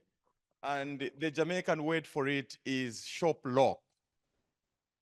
It's a complaint that comes from men in their homes, you know. Yeah, so women can literally tell men to say, sex can't happen in this house. But also I want to close since I have a minute. Do you know that there are women, wives who actually charge their husbands for sex? All right, let's end it. Sorry. In response. No, not in response to shop lock or charging, but I think part of the conversation that we had really, which could go towards a recommendation, is the fact that gender-based violence, when committed against men, is stigmatized to the point where men cannot report it or share it. So maybe what government could do is to try and find a way of destigmatizing gender-based violence against men. Because at present, socially, we think it's only women. And that means when a man reports gender-based violence as a victim, then they are looked upon as being weak. So we also have that very complicated conversation on masculinities, because what it means is we do have predominantly toxic masculinity as the framework in which men consider what they are going through. But it's the same framework that the police officers are also using when they are looking at somebody that's coming to report a case. How can you be a man and come here to report that you're suffering from gender-based violence? So I think maybe government could do something either to adapt the laws to try and acknowledge the reality of GBV against men and to try and destigmatize it. All right. I just wanted to comment on what I think my brother mentioned concerning um, the response that comes out when men are victims.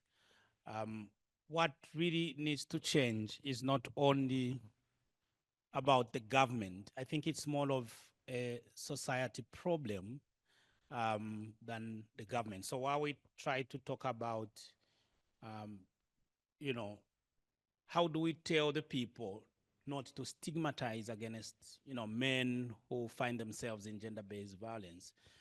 So one of the things I want to bring out is just also the seriousness that is attached when it's a man complaining.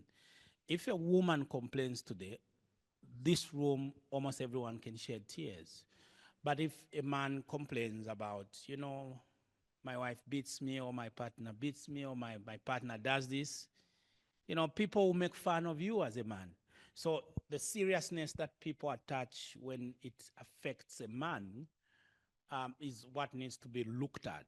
So the same way they'll be very concerned when a woman, a man would be called, he's an evil man. But if it's a woman who does that, no one will call a woman evil. Probably people will take it light and it's not a big deal. So, as we deal with the proposals, how do we make this, the seriousness, not only from the authorities. Of course, the authorities, some of them may not take you seriously, but also above all, even society. They'll be like, what type of a man are you? So it's easy to run down when it's for, it's a man who is a victim. But when it's a woman who is a victim, how it will be on every, media outlet there. It will be on the news and stuff like that. So the seriousness, that is something I feel, it needs a lot of attention, and people need to pay, to give the seriousness that they give to women, also to men when they are the victims. Yeah.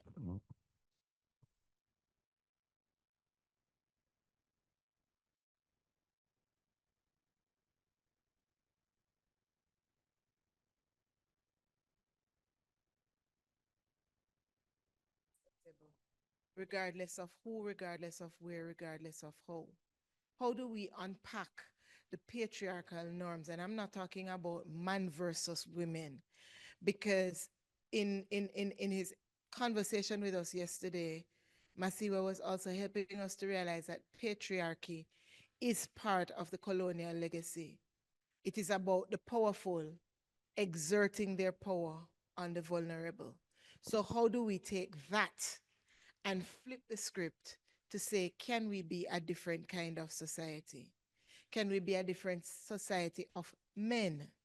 Can we be a different society of women? And how do we neutralize toxic power? So I think, are we ready to wrap up? I think you wanted to leave them with some questions to send to us on the. Okay, I'm going to hand over to Nikki. Wow, what a note on which to end. Human rights violations happens everywhere in the world. It started in a garden when one person was told you can't see death. The person offered a fruit to the other, and the other threw the person under the bush when held accountable. It happened when the one who ate off the fruit convinced the other to also eat off the fruit.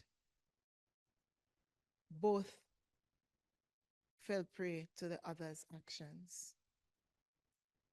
Human rights violations happen today. We can talk about it in terms of human dignity. We can talk about it in terms of human rights. Rights tends to be the language of the UN and political and legislative spaces. Dignity talks about our understanding of ourselves in the imago Dei, made in God's likeness and image. But at the end of the day, it is wrong.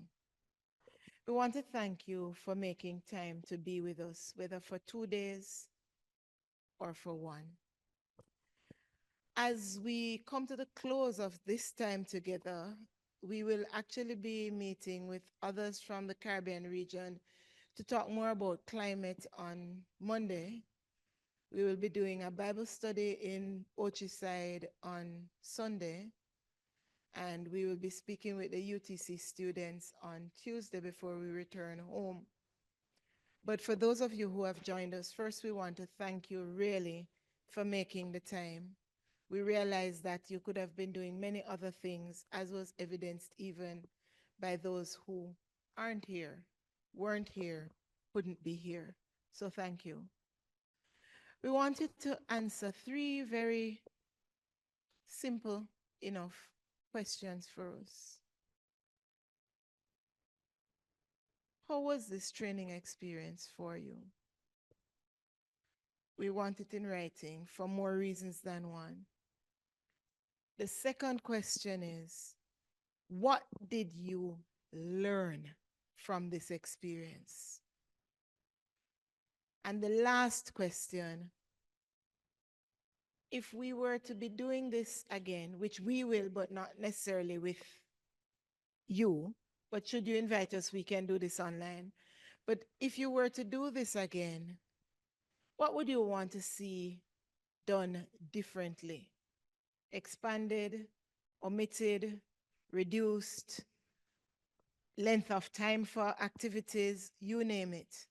So how was the experience? What did you learn?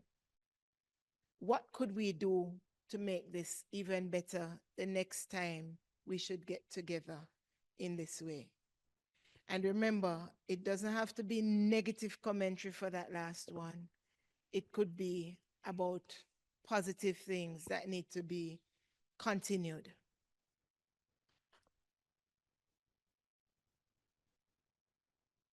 Are we all on the page with the questions? I'm going to invite you to send the answers to NAS at WCC. You can send it to Jennifer. NAS, as in N Ashwood, NAS, at WCC dash, not underscore, dash, COE.org. And in the subject, response to human rights training. .org. NAS at WCC-COE.org. And in the subject, response to human rights training. That way I know that I need to not just look at it, but it's to be shared with the wider group. For those of you online, we want to thank you for the time. We pray God's blessings on you, and we look forward to hearing from you from the feedback. We also hope that it was good for you. And if you have any thoughts on things that the government can do to improve the situation in Jamaica, we would appreciate it. God bless and see you soon. Choose.